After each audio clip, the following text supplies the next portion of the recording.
नमस्कार दोस्तों, मेरा नाम है विशाल। आप सबका स्वागत है स्टॉक बॉक्स के बिजनेस न्यूज़पेपर एनालिसिस में। यहाँ पर हम stock market updates, finance, economics इन सबसे रिलेटेड सारी खबरें लेकर आएँगे, सारे बिजनेस आर्टिकल्स बिजनेस न्यूज़पेपर से लेकर आएँगे और डिस्कस करेंगे इनका इम्पैक्ट जो हमारी लाइफ पर पड़ रही है।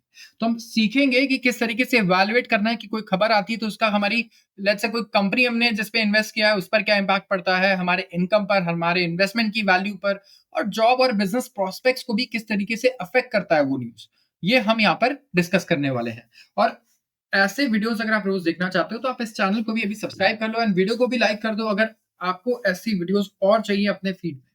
तो शुरुआत करूंगा मैं आज के सबसे पहले आर्टिकल से और ये है small caps and free fall more pen ahead. तो एक ओवरव्यू ले लेते हैं पहले। ये आर्टिकल बात कर रहा है स्मॉल कैप कंपनीज के बारे में कि किस तरीके से यहाँ फ्री फॉल आ रहा है, तो क्यों आ रहा है, कब तक ये चलता रहेगा, ये हम डिस्कस करेंगे इस आर्टिकल में। 50,000 करोड़ के शेयर्स बिकने वाले हैं, ये अनलॉक होने वाले हैं, ना कि बिकने वाले हैं, लेकिन अनलॉक होने के बाद ही तो वो बिकते हैं। तो कौन कौन सी कंपनीज है इसके बारे में हम डिस्कस करेंगे। ट्रेड डिफिसिट वाइड हो गया है, मतलब एक्सपोर्ट कम हो गया है, इंपोर्ट बढ़ गया है इंडिया का। तो कौन कौन से एक्सपोर्ट्स हैं जो कम हुए हैं, कौन सी सेक्टर की कंपनीज है जो पहले से कम एक्सपोर्ट कर रही है, तो वो भी हमें पता होना चाहिए। क्या पता हमारे इन्वेस्टमेंट्स हो उन कंपनीज में। 26 फर्म्स हैं जो एग्जिट कर रही हैं 1 लाख करोड़ का मार्केट कैप क्लब। तो 1 लाख करोड़ जो मैं कहूंगा लार्ज कैप की कैटेगरी में आ जाती हैं जो कंपनीज, अब वो मिड कैप में आ जाएंगी, लार्ज कैप से डिमोट हो जाएंगी। Higher bank deposits cover on cards, तो यहाँ पे बात हो रही है बैंक डिपॉजिट्स की जिसकी इंश्योरेंस होती है टू एन एक्सटेंट एंड वो इंश्योरेंस लिमिट अब बढ़ने वाली है। India hopeful US will address tariff concerns के बारे में है। इंडिया होपफुल है कि कुछ बेटर न्यूज आए। और स्टेट डेट डायनामिक्स इस एडिटोरियल आर्टिकल में हम डिस्कस करेंगे किस तरीके से अलग अलग स्टेट्स अलग अलग तरीके से डेट को मैनेज करते हैं, किसने कितना उधार ले रखा है, कौन समझदारी से खर्च करता है, कौन बहुत ज्यादा मतलब मैं कहूंगा रेकलेसली स्पेंड करता है उधार लेकर। एडिबल ऑयल्स के बाद शुगर अब एक कड़वा स्वाद छोड़कर जा रहा है हमारे पास, क्योंकि एडिबल ऑयल्स के तो रेट बढ़े हैं लेकिन अब शुगर के भी दाम बढ़ सकते हैं मुझे लगता है। 50% लग्जरी कार बायर्स अब 40 साल से उम्र की कम के हैं, तो इसके बारे में भी डिस्कस करेंगे। तो ये आज हमारे सारे आर्टिकल्स हैं। अब शुरुआत करता हूं मैं पहले आर्टिकल से क्योंकि आज इंटरेस्टिंग आर्टिकल्स हैं हमारे पास। स्मॉल कैप फ्री फॉल में आ गया है और पहले से भी ज्यादा पेन हमें फील हो सकता है। स्मॉल कैप क्या होता है, देखिए एक 3 कैटेगरी के शेयर होते हैं, मैंने पिछली वीडियो में बताया आपको। Small cap, mid cap, large cap. Small cap वो हो गया जो 20,000 करोड़ से कम के हैं, 20 के करोड़ मैंने यहाँ पे लिख दिया है। मिड कैप क्या हो गया, जो 20 से आप समझ लो 80,000 1 लाख करोड़ के हैं, ठीक है। तो 20,000 करोड़ से 1 लाख करोड़ आप मान लो, चलो ठीक है। ये एक डेटा है, ठीक है। जरूरी नहीं है कि कोई कंपनी अगर 1 लाख करोड़ की है तो वो जरूरी है कि मिड कैप ही हो। एक्चुअली इसका डेफिनेशन मैं आपको बता दूंगा क्या होता है। लार्ज कैप हो गए जो 1 लाख करोड़ से ऊपर की जिनकी वैल्यूएशन है ना, कंपनी की वैल्यू है, वो लार्ज कैप हो गए। तो ये ग्रेटर देन साइन है, ठीक है। और ये स्मॉलर देन साइन है, ये आप याद रखिएगा। तो अब बाय डेफिनेशन कुछ नहीं होता, बाय डेफिनेशन बड़ा सिंपल है। जो NS Nifty small cap index है उसमें जो कंपनीज आती है स्मॉल कैप होती है, निफ्टी मिड कैप वाली कंपनीज मिड कैप होती है। बट ये कोई सेंस नहीं बनता कि मैं आपको ऐसे डेफिनेशन समझाऊं। तो यहाँ पे वैल्यूएशन आप देख लीजिए कि ये ऑन एन एवरेज ये वैल्यूएशन रहता है। तो small cap companies free fall में है, मतलब लगातार गिर रही हैं। और क्या आगे और हमें ये ऐसी गिरावट देखने को मिलेगी, तो अब डिस्कस करते हैं हम लोग। देखिए स्मॉल कैप कंपनीज की अगर बात करें तो इंटेंस सेलिंग प्रेशर इन पर आ रहा है, राइट, हम अग्री करते हैं। एंड कुछ महीनों से अब तो कुछ हंगामा भी काफी ज्यादा हो रहा है कि स्मॉल कैप कंपनीज ये शेयर इतना गिर गया, 40% गिर गया, 50% गिर गया। इतना हंगामा क्यों है बाजार में, क्योंकि जब लोगों ने इन्वेस्ट किया था इन कंपनीज में उनको रिस्क ही नहीं पता था कि कंपनीज तो ऐसा है कि जैसी है ये वैसी ही है। 20 साल में देखो स्मॉल कैप कंपनीज हर बार ऐसे ही गिरती हैं नीचे, मिड कैप कंपनीज हर बार ऐसे ही नीचे आती हैं। आप जब स्टॉक ले रहे हो तो आपको कहीं ना कहीं हिस्टोरिकल डेटा स्टडी करना होगा कंपनी का कि ये किस कैटेगरी में आती है और ये कंपनीज कैसे मूव करती है। निफ्टी जब 1% मूव करता है, ये कंपनीज 5% नीचे गिरती हैं, ऐसे ही होता है। तो ये बिल्कुल नेचुरली जो इनका कोर्स रहा है ये वैसे ही चल रही है, लेकिन लोग क्योंकि इन एक्सपीरियंस अब ज्यादा है एंड खुद से ज्यादा डिसीजंस ले रहे हैं, रिस्क को नहीं मैं कहूंगा इवैल्यूएट कर पा रहे हैं, खाली रिटर्न्स देख रहे हैं, ये तो 50% बढ़ सकता है, ये नहीं देख रहे हैं कि 80% गिर भी सकता है। तो वो लोग ज्यादा यहाँ पे ओवर रिएक्ट भी कर रहे हैं। क्यों?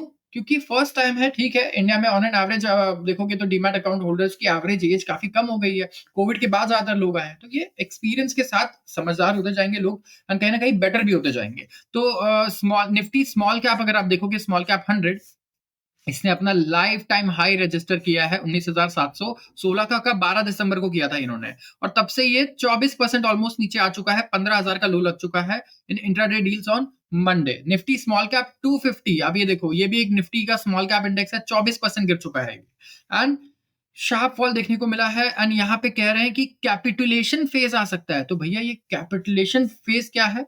ठीक है, यहाँ पे होता यह है कि इन्वेस्टर्स देखिए क्या कर रहे हैं, इन्वेस्टर्स रश कर रहे हैं, हड़बड़ी में कैश आउट कर रहे हैं, कैश में कन्वर्ट कर रहे हैं अपने इन्वेस्टमेंट को, ताकि अपने कैपिटल को बचा सके और लॉसेस को कम कर सके और सेफ एसेट में, कहीं सेफ जगह पे पैसे को लगा सके। तो बाय डेफिनेशन कैपिटलेशन का मतलब होता है एक ऐसा फिनोमिनन जहां पे इन्वेस्टर्स पोजीशन को लिक्विडेट करते हैं, मतलब जो भी अपनी इन्वेस्टमेंट है उसको बेच देते हैं। एंड जहां पे ऐसी सिचुएशन में जहां पे स्टॉक प्राइस लगातार गिर रहा हो स्पेसिफिकली, तो अगर स्टॉक प्राइस लगातार गिर रहा है और आप अपने स्टॉक प्राइस को डर के बेच दो तो उसे कैपिटुलेशन कहा जाता है। ठीक है, कि कहीं और ज्यादा लॉस तो ना हो जाए, इस सिचुएशन को हम लोग कैपिटुलेशन बोलते हैं। और ये पैनिक तब भी होती है जब मार्जिन कॉल्स आते हैं, फ्यूचर एंड ऑप्शन मार्जिन जब इंक्रीज हो जाते हैं। मार्जिन कॉल्स आने का मतलब आपने, ब्रोकर आपको कह रहा है कि भैया और एडिशनल मार्जिन डालो, आप लॉस में आ गए हो, तो इसे मार्जिन कॉल कहा जाता है। इसमें और भी देखिए, टेक्निकली मैं ज्यादा नहीं घुसना चाहता इसमें, बिकॉज छोटी वीडियो है ये, हम इन डेप्थ हर एक चीज के बारे में इतना नहीं बात कर पाएंगे। तो जो फॉल आया है पीक में, वो अब कह रहा है कि बेयर फेज में आ चुका है। तो मैंने ये भी बताया आपको कि बेयर फेज में आने का मतलब क्या होता है, जब कोई भी इंडेक्स या स्टॉक, स्पेसिफिकली इंडेक्स की बात करूंगा, 20% से ज्यादा नेगेटिव हो जाए, ठीक है, मोर देन B20%, तो उसे हम बोलते हैं कि ये आ गया है बेयर फेज में, बेयरिश मार्केट। ठीक है, एंड ये होता है बेयरिश। और बुलिश मार्केट तो बेसिकली आप जानते ही हो कि जब मार्केट बढ़ रहा है तो बुलिश होता है। तो यहाँ पे देखिए, इंडेक्स लेवल जो है यहाँ से 5% का 5 से 8% का ड्रॉप एनालिस्ट कह रहे हैं कि देखने को मिल सकता है। इंडिविजुअल स्टॉक्स तो 5 से 10% नहीं हो सकता है कि यहाँ से 40% भी गिर जाए, आप कुछ नहीं कह सकते, राइट। तो यहाँ पे काफी सारे रीजंस हैं जिसकी वजह से मार्केट इस तरीके से चल रहा है। जैसे कि एफआई इन्वेस्टर्स के इनफ्लो की अगर आप बात कर लो तो आने का नाम ही नहीं लेता है, and fear of missing out यहाँ पे अगर आप देखोगे तो नहीं है। ब्रॉडर सेंटिमेंट भी इतना अच्छा नहीं है। शार्प अंडर परफॉर्मेंस यहाँ पे अगर आप देखोगे तो डिक्लाइन आया है majority of Nifty small cap 100 stocks में, जो अंडर परफॉर्म कर रहे हैं, काफी ज्यादा तेजी से नीचे जा रहे हैं। एंड कई सारे ऐसे स्टॉक्स हैं जैसे जुपिटर वैगन्स और विल्सन रिन्यूएबल, ये तो 45% लूज कर चुके हैं अपनी वैल्यू। 45% ये स्टॉक गिर चुके हैं कितने दिन में, सिर्फ 2 महीने में 45%। तो यहाँ पे ये एक बहुत इंपॉर्टेंट चीज है जो आपको नोटिस करना है कि स्टॉक्स ऐसे ही बिहेव करते हैं। जो लोग मार्केट में 20 साल से हैं, 15 साल से, उन्हें पता है कि ये ऐसे ही होता है इसमें। इसके अलावा प्रोमिनेंट लूजर्स अगर आप देखेंगे तो हैं Tejas Networks, Natco Pharma, BML, Data Patterns, NCC, Sonata Software, KEC International, CEC, Angel One, Ircon International, साइन, RailTel Corporation, HFC, RITES, PVR, INOX, IFCI. तो यहाँ पे शार्प फॉल जो देखने को मिला है, इसकी वजह से डाइकोटमी हो गया है स्पेस में। दो मैं कहूंगा स्पेसेस, सब स्पेसेस क्रिएट हो गए हैं। एक तो कुछ ऐसे पॉकेट्स हैं जो new age companies, digital business के, रिन्यूएबल पावर फर्म्स के, जो एक्स्ट्रॉर्डिनरी वैल्यूएशन पे पहुंच गए थे। मतलब कंपनी कमा रही है 10 रुपए और वैल्यूएशन है इसका 1000 रुपए, कोई सेंस ही नहीं बनता है।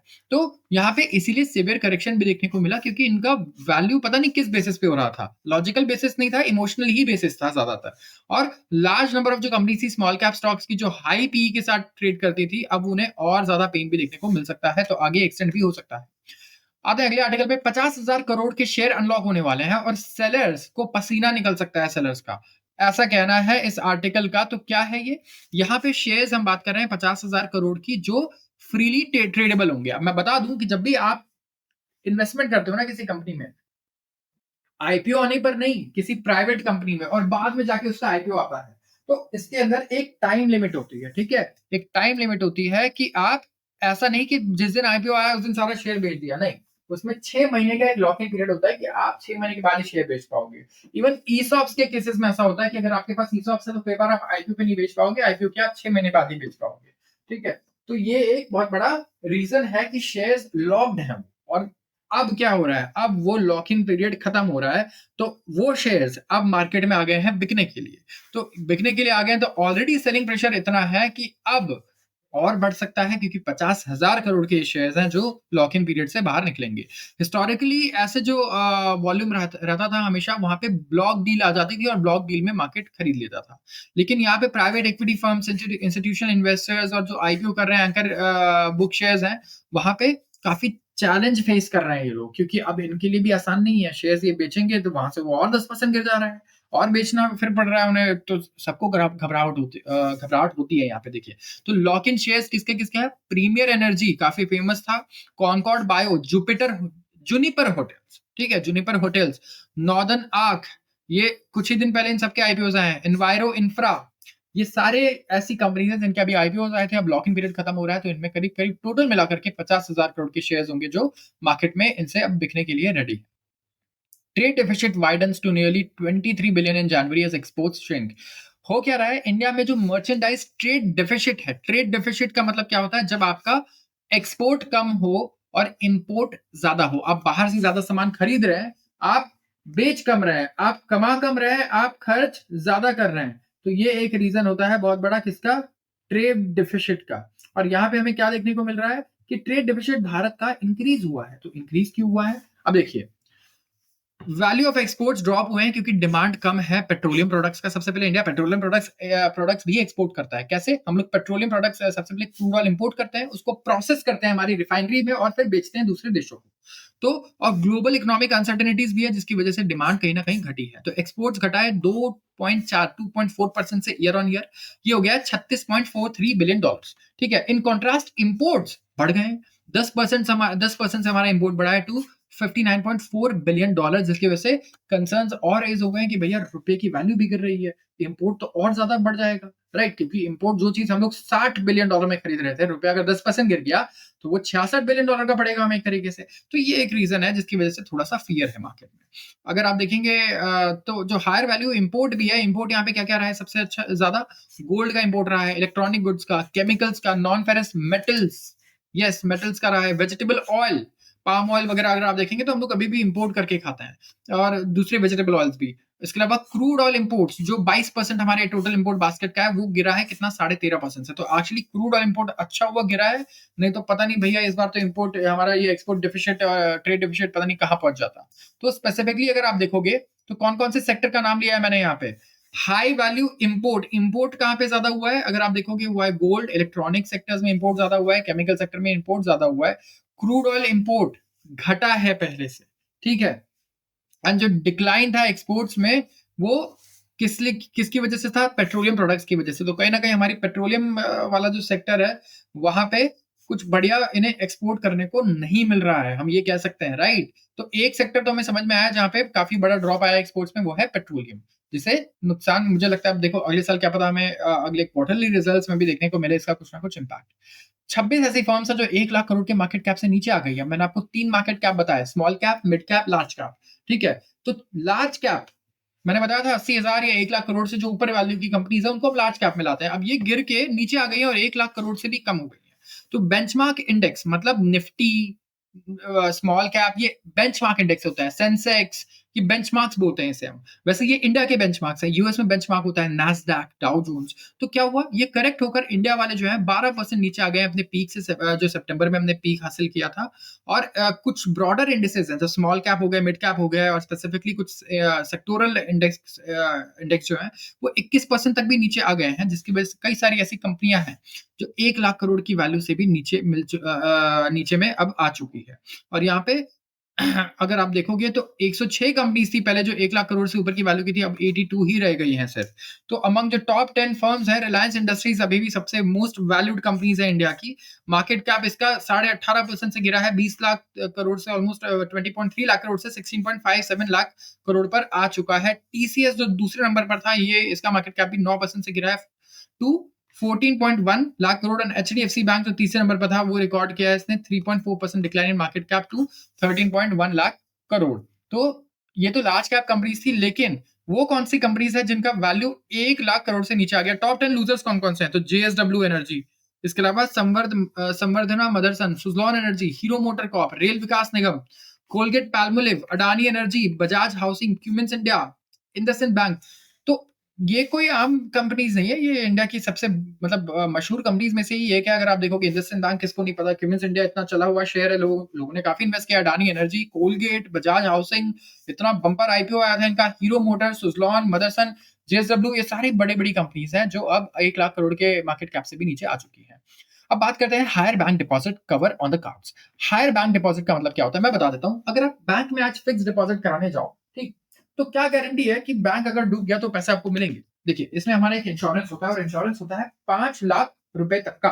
तो अगर 5 लाख रुपए तक का अमाउंट डूब जाता है, बैंक बंद हो जाती है, तो वो आपको वापस मिलेगा, रीइंबर्स होगा। लेकिन अगर 5 लाख से ज्यादा अगर आपने एफडी में लगाया है, और अगर वो बैंक डूब जाता है, बैंक बंद हो जाता है, कुछ हो जाता है बैंक को, तो फिर आपको वो पैसा यहाँ पे नहीं मिल सकता, राइट? उससे ज्यादा नहीं मिलेगा, सिर्फ 5 लाख तक का ही कवर्ड होगा। तो गवर्नमेंट यहाँ पे कुछ चेंजेस ला रही है। ये क्या कंसिडर कर रही है कि हम जो इंश्योरेंस है ना, insurance cover on bank deposits, ये 5 लाख का जो सीलिंग है, और लेस देन 5 इयर्स का अगो जो हमने सेट किया था, किसने सेट किया था? Department of financial services, DFS secretary Nagaraju का ये कहना है कि, सॉरी, इन्होंने सेट नहीं किया था, इनका ये कहना है, ये स्टेटमेंट इन्होंने दिया है कि 5 साल पहले हमने सेट किया था, 5 लाख का लिमिट था, ठीक है, इसको हम चेंज करने की सोच रहे हैं, ठीक है। और ये मूव तब आ रहा है जब एक रीसेंट फ्रॉड मिला है हमें न्यू इंडिया कोऑपरेटिव बैंक में। देखिए, कोऑपरेटिव बैंक्स में बड़े फ्रॉड होते रहते हैं, अगर आप देखोगे। और यहाँ पे फ्रेश कंसर्न्स आ गए हैं बैंक डिपॉजिट की सेफ्टी को लेकर। जो रेगुलेटरी ओवरसाइट है कोऑपरेटिव बैंक्स पर, इवन दो आरबीआई और पावर्स बढ़ा रही है इन एंटिटीज को रेगुलेट करने के लिए, लेकिन जो पॉइंट है वो ये है कि हम इंश्योरेंस को बढ़ाएं, जो एक्टिव है अंडर कंसिडरेशन, और जो गवर्नमेंट अप्रूव भी कर दे, ठीक है, तो हम इसे नोटिफाई भी कर देंगे अगर अप्रूवल आ गया तो।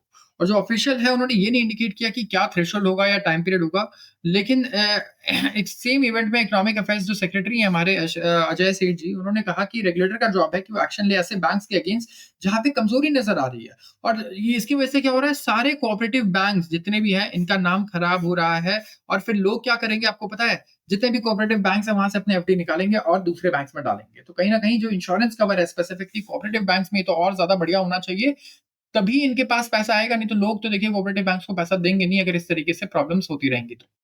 आते हैं अगले आर्टिकल पे। इंडिया होपफुल कि यूएस एड्रेस करेगा हमारे टैरिफ कंसर्न्स। इंडिया काफी होपफुल है कि US will take care of concerns regarding additional import levies on steel and aluminum। तो जो स्टील एंड एल्यूमिनियम पे levies लगे हैं हमारे, इंडिया होप कर रहा है कि ये कहीं ना कहीं सॉल्व हो जाएगा, और यहाँ पे हमें कोई ना कोई एग्जाम्पशन मिल जाएगी। और यहाँ पे बात भी चल रहा है बायलैटरल ट्रेड एग्रीमेंट का, ठीक है।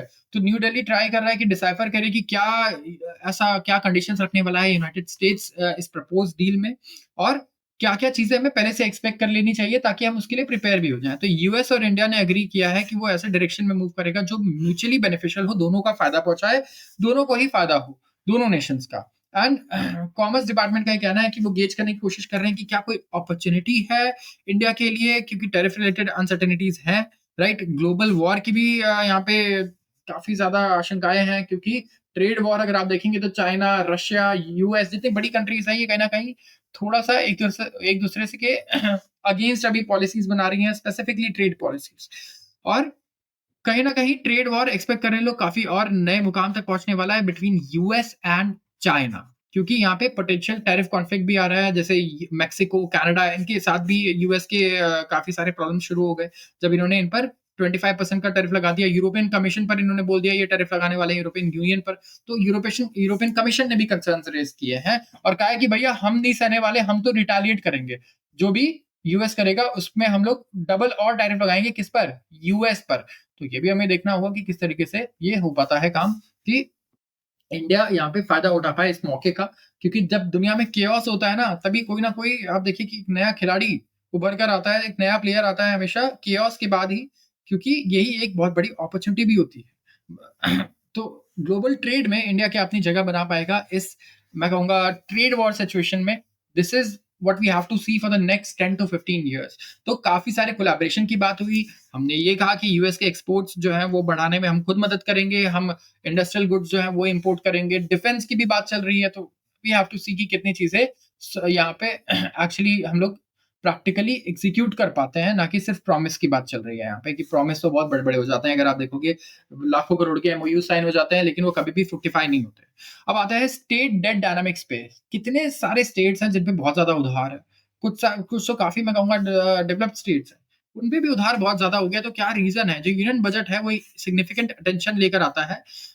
ठीक है, जो स्टेट फाइनेंसेस हैं लेकिन वो भी बहुत ज़्यादा इक्वली इंपॉर्टेंट है हमारे लिए, राइट? यूनियन बजट तो हम लोग देखते हैं लेकिन स्टेट्स का बजट भी देखना चाहिए। नेशनल काउंसिल है ऑफ अप्लाइड इकोनॉमिक रिसर्च। इन्होंने इंडिया के जो स्टेट्स हैं इनके पब्लिक डेट और रिस्क को स्टडी किया और देखा कि स्टेट जो है वो इंडिया का 1/3 पब्लिक डेट होल्ड करते हैं, ठीक है? एंड 2/3 कितना general government expenditure and third of revenue collection. तो पेपर रेज करता है कंसर्न की फिजिकल डिसिप्लिन की बात करें, डाइवर्जेंस की बात करें in debt burdens among states. And अगर आप अंडरस्टैंड करते हैं डायनामिक्स क्रूशियल है काफी जो पॉलिसी मेकर्स के लिए, वो इसी डेटा से हमें देखने को मिलेगा। तो 2012-13 से 22-23 की बात चल रही है, ठीक है? तो पिछले इस 10 साल के डेटा के बारे में आपको इमेजिन करना है, जो भी चीजें मैं बोलूंगा। जो debt to gross state domestic product है, जीएसडीपी, तो जो जीडीपी होता है कंट्री के लिए, वो जीडीपी स्टेट के लिए जीएसडीपी हो जाता है, उसमें स्टेट वर्ड हम ऐड कर देते हैं। तो डेट मतलब हो गया उधार। तो अगर आप उधार देखोगे against GDP of a state, तो ये रेशियो बढ़ा है ऑल बट 4 स्टेट्स, जैसे कि गुजरात, उड़ीसा, वेस्ट बंगाल एंड महाराष्ट्र। इनके अलावा बाकी सारे स्टेट्स में क्या हुआ है, ये बढ़ा है। इनफैक्ट इसका मतलब क्या हुआ, डेट टू जीडीपी रेशियो बढ़ना मतलब उधार बढ़ जाना। जितना आपका जीडीपी बढ़ा है उससे ज्यादा आपका क्या उधार बढ़ गया। बेसिकली आपका अपना डेट देख लो, आप लोन तो इनकम देख लो अपनी, तो जितनी आपकी सैलरी बढ़ रही है उससे ज्यादा आपका उधार बढ़े जा रहा है। ये इसका मतलब है। इनफैक्ट सिर्फ 3 स्टेट्स हैं जिनका डेट लेवल जो है वो 20% ऑफ जीएसडीपी से कम है। मतलब इतना उधार है कि सिर्फ 3 ही स्टेट्स बचे हैं जिन्होंने अपने जीडीपी से 20% से कम का उधार रखा है मेंटेन करके अभी। पंजाब, हिमाचल प्रदेश तो वर्स्ट परफॉर्मर्स है यहाँ पे। मैं आपको बता दूं, इनका डेट जो है 40% ऑफ जीएसडीपी हो चुका है। प्रोजेक्शंस इन पेपर अगर आप देखेंगे, जो 2027-28 का नंबर था, नंबर ऑफ स्टेट्स जिनका डेट रेशियो 40% से ज्यादा है, वो इंक्रीज होगा टू 4। एंड पंजाब में और स्पाइक देखने को मिल सकता है पब्लिक डेट में, और डेट रेशियो और ज्यादा बढ़ सकता है, मतलब 50% से भी ज्यादा बढ़ सकता है यहाँ पे पंजाब का। स्पेसिफिकली रिसेंट रिलीज जो फिस्कल हेल्थ इंडेक्स था नीति आयोग द्वारा, हमने देखा उसने पॉइंट आउट किया एक सिमिलर आउटलुक।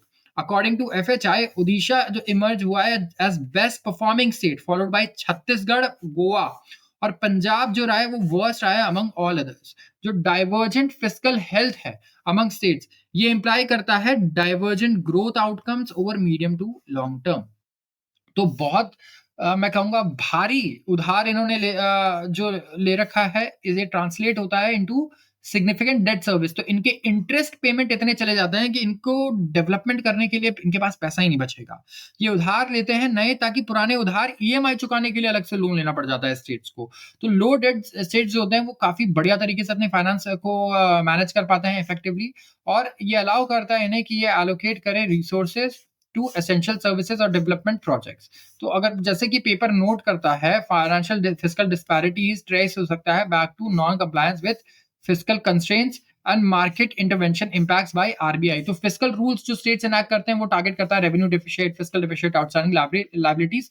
लेकिन एवरेज अगर आप देखोगे डेटा, तो स्टेट्स जो है वो सिर्फ 60% टाइम ही इन रूल से कंप्लाई करते हैं, बाकी तो नहीं करते हैं। तो केरला की अगर आप बात करोगे, वेस्ट बंगाल की बात करोगे, तो इनका तो सबसे वर्स्ट रिकॉर्ड है, 10 से 19% कंप्लायंस है इनका बस टोटल फिस्कल प्रूडेंस में, जितने भी हमारे गाइडलाइंस हैं उससे। तो fiscal deficit, revenue deficit, outstanding liabilities, सिर्फ 10 से 19% तक का इनका कंप्लायंस रहता है। तो कहीं ना कहीं ये स्टेट्स आगे जाके बहुत हाई इंडेटेड स्टेट्स बन जाते हैं, जिनके पास डेवलपमेंट के लिए पैसे खर्च करने को नहीं मिलते हैं यूजुअली, फिर इन्हें सेंटर को बेल आउट करना पड़ता है, सेंटर बेल आउट करता है इन्हें आकर, इस तरीके से ये यहाँ पे फिर काम होता है। तो काफी मतलब मैं कहूंगा डेटा स्क्यूड है, कुछ स्टेट्स बहुत अच्छा कर रहे हैं, कुछ तो बहुत ही खराब कर रहे हैं, और हर स्टेट की जो पॉलिसी है, आइडियोलॉजी है इंडिया में बहुत ही ज्यादा अलग है, लोगों की डिमांड्स भी बहुत ही ज्यादा अलग है। तो कहीं ना कहीं उसके हिसाब से हमें डेटा भी देखने को मिल रहा है। तो मैं कहूंगा आप लोगों को थोड़ा सा ना और रिसर्च करना चाहिए। आप जितने भी स्टेट से हो, आप खुद भी देखो अपने स्टेट पे कि गवर्नमेंट कर क्या रही है। कई जगहों पे ऐसा देखोगे कि डेवलपमेंट भी कुछ नहीं है, और 5 साल में उधार भी 5 गुना हो गया है स्टेट पर। यस, तो एक नई सड़क नहीं बनी, लेकिन 5 गुना उधार हो गया हर आदमी पे, मतलब पर पर्सन वो उधार बढ़ रहा है, आपकी जेब से उधार जाएगा वो। ठीक है, जो पैसे आपके पास आने थे वही पैसे अब क्या होंगे, उधार चुकाने के लिए जाएंगे। तो ये जरूर हमें स्टडी करना चाहिए। After edible oils, sugar leaves a bitter taste. अब हो क्या रहा है, कुकिंग ऑयल के बाद अब शुगर के दाम भी कितने बढ़े हैं, 6.5% यहाँ पे इंक्रीज हुए हैं इस मंथ, एंड एक कंटिन्यूड एक्सपेक्टेशन है कि आगे बढ़ते ही रहेंगे, क्योंकि डोमेस्टिक प्रोडक्शन हमारा जो है ये एक्सपेक्टेशन से कम होगा। और ईयर ऑन ईयर अगर मैं बात करूँ तो शुगर प्रोडक्शन ऑफ इंडिया 15 फरवरी का अगर आप डेटा देखोगे तो 12% पीछे चल रहा है अभी, राइट? जो कैपेसिटी जो प्रोड्यूस हो जानी चाहिए थी उससे 12% हम पीछे हैं, 12% कम प्रोड्यूस हुआ है। एंड वेदर के बारे में बोला जा रहा है कि वेदर का इम्पैक्ट खराब था। एक्सपोर्ट जो है आप दोगे, आपके 2 साल के बाद एक्सपोर्ट शुरू हुए हैं, तो एक्सपोर्ट्स में भी काफी सारा शुगर चला गया। तो कहीं ना कहीं यहाँ पे हमें शुगर के लिए अब पहले से ज्यादा पे करना होगा। शुगर मिल जो ऑपरेट करते हैं 4 से 6 महीने, अक्टूबर से मई जून तक, वो इस साल जल्दी बंद हो रहे हैं सारे के सारे। शॉर्टेज ऑफ शुगर केन भी क्योंकि हमें देखने को मिल रहा है। तो सिर्फ 454 मिल्स हैं जिन्होंने स्टार्ट किया था क्रशिंग ऑपरेशन फिर से, अगेन अगेंस्ट लास्ट ईयर 505। तो पिछले साल 505 मिल्स थे जो शुगर प्रोड्यूस कर रहे थे और क्रश कर रहे थे क्रॉप्स। अब यहाँ पे सिर्फ 485 हैं, ये गिरकर नीचे आ चुके हैं। और ज्यादातर क्लोज शुगर मिल्स जो है वो कहाँ से हैं? कर्नाटका, महाराष्ट्र।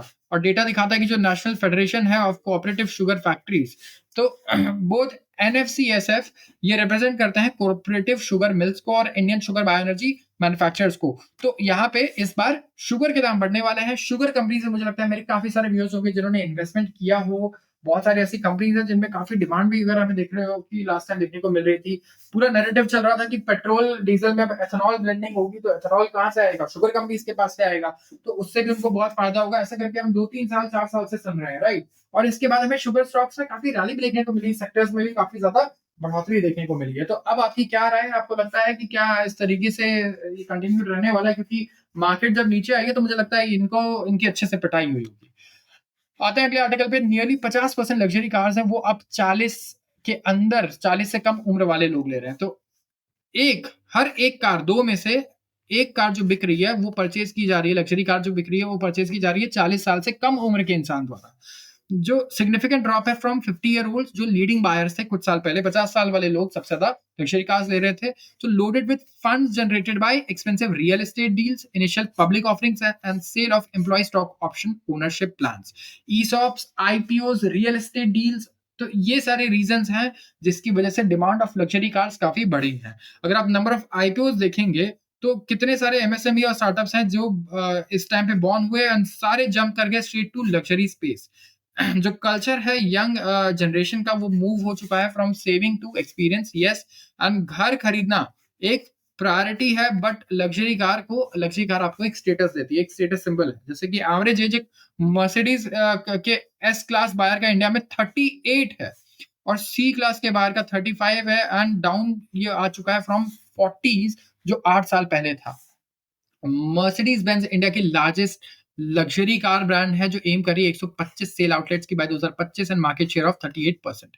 तो इनका ये कहना है कि काफी मतलब इनका जो सेगमेंट है, इनका ये कहना है कि it has a lot to do with land transaction. Real estate के दाम बढ़े हैं, तो इससे क्या हुआ है, काफी सारे जो किसान थे वो बहुत अमीर हो गए एंड उसकी वजह से they are choosing luxury cars. तो रियल एस्टेट ने इंडिया में काफी लोगों को अमीर बनाया है। स्पेसिफिकली अगर आप देखोगे जहाँ पे इंडस्ट्रियल एरियाज आ गए, जो पहले खेत हुआ करते थे, खाली मैदान हुआ करते थे, अब वो थाउजेंड्स ऑफ करोड़ में उनकी वैल्यू हो गई। तो जो ऐसे यंग बायर्स हैं वो टिपिकली वेल ट्रैवल्ड हैं डोमेस्टिकली एंड इंटरनेशनली, और ये एस्पायर करते हैं to own luxury items beyond cars including wearables जैसे कि luxury watches, designer clothing.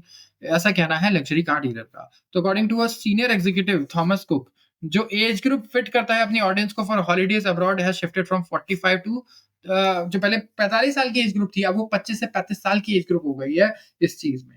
And south India एक बहुत कहेंगे स्ट्रॉन्ग मार्केट बन गया है इन सब के लिए। तो करेंटली इंडिया जो है यहाँ पे 8.5 लाख आप देखोगे तो हाई नेटवर्थ इंडिविजुअल्स हैं जिनके 20% इनमें से अंडर 40 हैं according to analysis by Anarock group. और एचएनआई इंडिविजुअल्स वो होते हैं जिनके पास इन्वेस्टेबल एसेट्स होते हैं एटलीस्ट $1 million, मतलब कि इस टाइम पे 8.7 करोड़ से ज्यादा इन्वेस्टेबल एसेट्स हैं जिनके पास, तो वो यहाँ पे एचएनआई में काउंट होता है।